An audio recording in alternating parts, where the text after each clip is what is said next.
What's going on, guys? Welcome back to the channel. Critical Overload here. We're going to be talking about a few different horror topics in this video here today. We'll be talking about the Sleepaway Camp remake, Scream 7, Welcome to Derry, Episode 7, and the Ready or Not 2 trailer. So starting off here with the Sleepaway Camp. Felissa Rose answered a couple questions recently to iHorror about the remake, and I'm going to go over those answers and share my thoughts on what she had to say. She said, I am so excited and thrilled. I'm a huge fan of his. She's talking about Kenan Thompson here, and he's so talented and passionate, so that makes for a perfect match. I believe it is more cultural. Today, we can focus on these themes and give them more representation and make sure it's handled with care and love and maybe a few shorts. I'd love to see more of the backstory about Aunt Martha.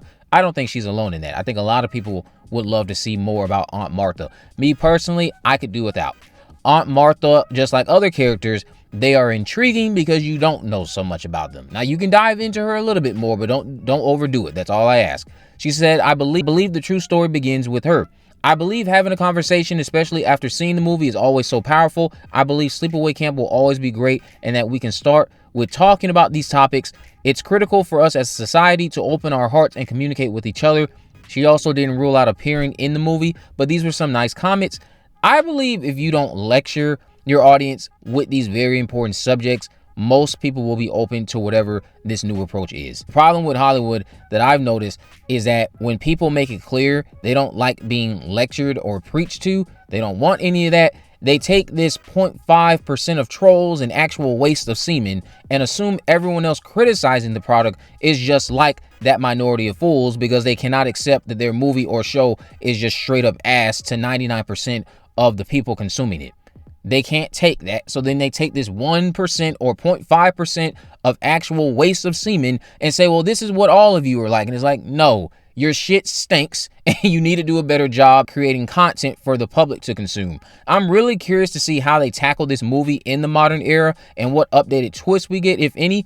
I do not want to see anything reminiscent of that They/Them movie. A lot of you agree that was straight up trash. If you remember, that was that Peacock movie that came out a couple years back starring Kevin Bacon. If you don't remember it, do not bother watching it. You are blessed to not have experienced it. We're going to discuss Scream 7 really quick again today. As you all have probably heard, a trailer is rumored to be dropping this week.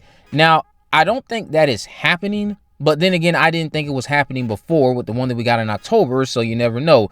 But right now, the only reason I kind of believe something could be dropping tomorrow is both trailer listings have now disappeared from the Alberta trailer site. Let's see if anything happens to write off of the release of Five Nights at Freddy 2 tomorrow. Another thing I wanted to address is the reveal itself that goes down in Act 3, as it always does with these movies. As of now, I'm still being told it is handled a lot better than Scream 6. As much as I didn't mind the finale of 6, and I know a lot of you didn't mind the finale in 6, it is a bit rushed and overcrowded compared to the previous 5 movies. 7 doesn't have this problem from what I'm hearing. Regardless if there's multiple killers or one just like Scream 3, 7 makes the reveal more intimate. It doesn't feel like a bunch of characters competing to be heard, and I'm curious to see if anyone will think this post-reveal brawl outdoes Sydney and Roman's little sibling rivalry at the end of 3, because I'm hearing a lot of good things about this third act brawl. We all know how these movies tend to go, so I'll just wrap this up by saying 7's third act, when it comes to the reveal, explanations, and the dialogue between characters, it should not feel overwhelming. That's like the biggest thing that stands out to me with Scream 6 every time I rewatch it. I have it at my third best. It's going to stay there for some time, probably until after I see Scream 7, because again, I think Scream 7 has the opportunity to override the third position in this franchise for me and dethrone Scream 6.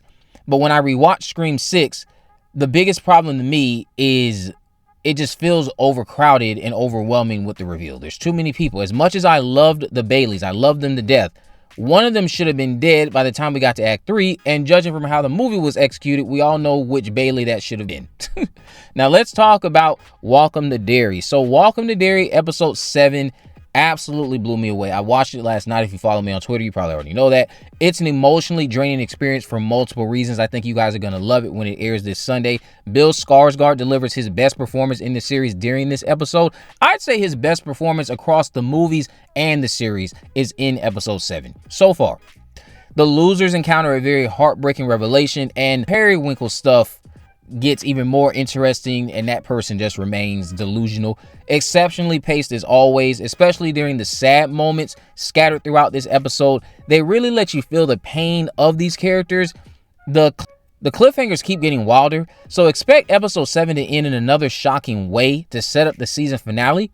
Let's just say someone is going to wish they didn't answer the phone. That's all I will say. I haven't been keeping up with the ratings for Welcome to Derry, but I hope it's been a hit in terms of viewership because I'm going to need season 2 by yesterday. This show has been a breath of fresh air amongst all the garbage that I see spewed from Hollywood lately. But let's end this video by talking about the Ready or Not 2 trailer because that just dropped this morning and it looks fun. My excitement for it hasn't gone up or down, but it's an effective enough trailer regardless. A couple of things are confirmed from this trailer too, and the brief teaser that came out yesterday.